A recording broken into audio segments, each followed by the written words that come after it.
Chegamos à lição número 7, Jesus e os necessitados. É quase chover no molhado falar que Jesus apoiou, ajudou, curou e trabalhou em favor das pessoas necessitadas. Essa foi a sua obra. Então esse é o tema que nós vamos procurar estudar essa semana, embora sabendo que muitas das coisas, muitos dos conceitos, nós já os conhecemos, nós já estamos, digamos, informados deles. Mas nunca é demais a gente repetir. E eu começaria com o ponto número 1, dizendo que o ministério de Jesus teve como objetivo os necessitados. Ou seja, a sua grande obra foi justamente ajudar os pobres e necessitados. Se você toma, por exemplo, o Cântico de Maria, que o autor da lição coloca, que foi o cântico que celebrou, digamos, o nascimento, a vinda de Jesus. Ali no Cântico de Maria, em Lucas 1, 52 e 53, já aparece um verso que trata disso. Diz que quando veio Jesus, veio o Messias, diz ela, ele depôs dos tronos os poderosos e elevou os humildes, e aos famintos encheu de bens. Ou seja, ela já está aqui fazendo uma profecia do Jesus, do menino Jesus, que ia crescer e que ia trabalhar em favor dos humildes e dos necessitados, dos famintos enchendo de bens. Se você vai para Lucas 10, por exemplo, Lucas 4, melhor dizendo, 16 a 21, que é o início do ministério de Jesus no Evangelho de Lucas, ele começa a sua pregação na sinagoga, naquele sábado, dizendo o seguinte: o Espírito do Senhor está sobre mim, porque me ungiu para pregar boas novas aos pobres, e ele me enviou para proclamar liberdade aos presos e recuperação da vista aos cegos, e para libertar os oprimidos. Então, Lucas 4,18, em síntese, é, digamos, a declaração de missão de Jesus, que era justamente pregar, ensinar, curar e aliviar o sofrimento dos necessitados.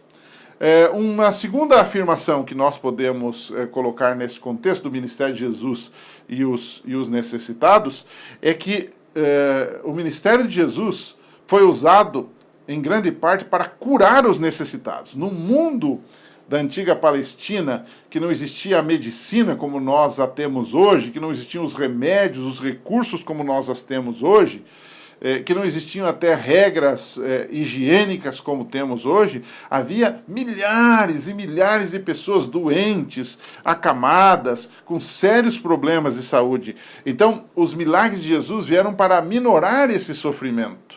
E aí a gente entende que esses milagres de Jesus, inclusive, não eram exibicionismo, como muita gente hoje faz, milagre de cura, mostrando concorrências entre denominações, entre igrejas, entre pregadores, entre evangelistas da televisão. Eles começam a se posicionar e fazer uma concorrência entre eles, dizendo quem mais faz milagres. Jesus não fez isso, tanto é que muitas vezes ele dizia para a pessoa: você está curado, não conta para ninguém, porque Jesus não queria uma divulgação errada ou antecipada, e não queria também uma provocação aos fariseus, saduceus e aquela raça toda que iria persegui-lo e iria abortar precocemente o seu ministério. Ele precisava cumprir o seu ministério aqui nesse mundo e finalmente morrer em nosso lugar. Mas o texto de João 20 diz que as curas de Jesus, diz que ele, João 20, versos 30 e 31, você pode ler depois, diz que se fosse colocar tudo o que Jesus fez, nem os livros do mundo, logicamente ele está usando aqui uma hipérbole, um exagero,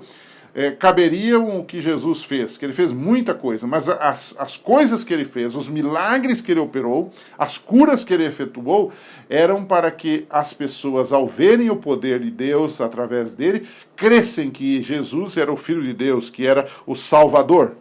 Então, os milagres de cura mostram também, além do seu poder, da sua salvação, mostram a sua intensa misericórdia, não é? O texto bíblico diz que Jesus, numa ocasião, desembarcando, viu uma grande multidão e compadeceu-se dela e curou os seus enfermos. Mateus 14, verso 14.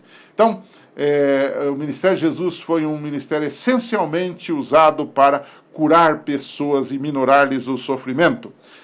Um terceiro tópico, um terceiro ponto, uma terceira consideração nesta semana sobre o ministério de Jesus e os necessitados é que o ministério de Jesus posicionou-se em favor dos necessitados. Necessitados físicos, necessitados espirituais também. Quando a gente vê, por exemplo, o episódio da expulsão dos vendilhões do templo, os vendilhões estavam roubando ao povo, né, estavam agindo injustamente, estavam cobrando a mais do que deveriam, estavam explorando, havia uma corrupção ali naquele sistema todo, e quando Jesus os expulsa dali, Jesus está tomando uma posição clara em favor dos menos favorecidos também, embora a gente sabe que o objetivo maior de Jesus não era fazer política ali, não era insurgir-se contra o Império Romano, mas era ao mesmo tempo também expulsar aqueles vendilhões, porque eles estavam numa área do templo que era uma área que até onde os gentios podiam ir, mas pelos fatos deles estarem ocupando e bagunçando tudo aquilo ali, o que acontecia é que mesmo os gentios que vinham para buscar a Deus, não estavam conseguindo entrar até a área restrita a eles. E isso aí, por isso que Jesus os chamou de covil de salteadores, bando de ladrões, em outras palavras.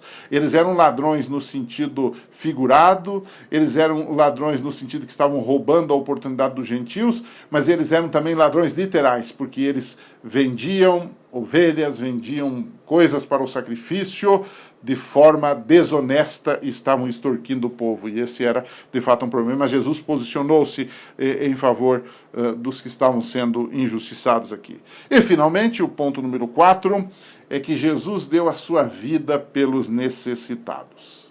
A morte de Jesus não apenas pagou nossos pecados, mas foi a maior demonstração de amor e misericórdia. Então, Jesus estava relacionado com os necessitados. E aqui eu me lembro daquele texto de Hebreus 4, verso 15, onde o autor de Hebreus disse que nós não temos, e podia ser traduzido isso não no negativo, mas no positivo, para dizer, nós temos um sumo sacerdote que pode compadecer-se das nossas fraquezas, das nossas necessidades. Antes, em tudo ele foi tentado, mas sem pecado, a nossa semelhança. Jesus trabalhou em prol dos necessitados. Agora, para a gente terminar a lição dessa semana, eu queria fazer uma proposição, para você discutir com sua classe o seguinte.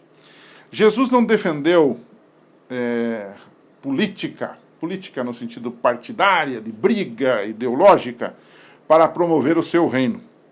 Afinal, a história está repleta de relatos de pessoas que usaram a violência e a opressão para, digamos assim, tentar ajudar os oprimidos, mas que no final o que aconteceu foi que apenas esse movimento que começou bem, que supostamente vinha para ajudar os oprimidos, depois de algum tempo, devido ao pecado, devido ao problema do pecado que está dentro do ser humano, esse mesmo sistema que lutou contra a opressão, agora ele mesmo tornou-se opressão.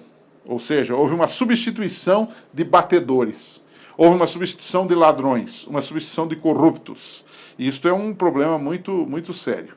E aí, pensando nesse ponto, nós deveríamos pensar o seguinte: embora os cristãos devam trabalhar com as autoridades para ajudar os oprimidos, por que precisamos ter cautela em usar a política para alcançar esses objetivos? Às vezes, quando temos uma lição como essa, de ajudar os pobres, os necessitados, muitos vão para um aspecto político, e especialmente político partidário, político ideológico, em campos diferentes, em ideologias diferentes. E aí se empolgam com isto. E até colocam Jesus como o líder de uma facção partidária. Não é bem assim. Nós devemos fazer o bem sem olhar a quem. E não devemos fazer o bem por uma questão de partido político ou coisa parecida, mas fazer o bem porque esta é a política do reino de Deus. E assim vamos ajudar pessoas de diferentes matizes, de diferentes ideologias e por um objetivo principal, que é o amor a Deus. Porque é fazer aquilo que Jesus faria, que é, acima de tudo, ser Jesus para aqueles que não têm Jesus. Esse é o nosso trabalho. Que Deus abençoe. A gente se encontra na semana que vem. Até lá.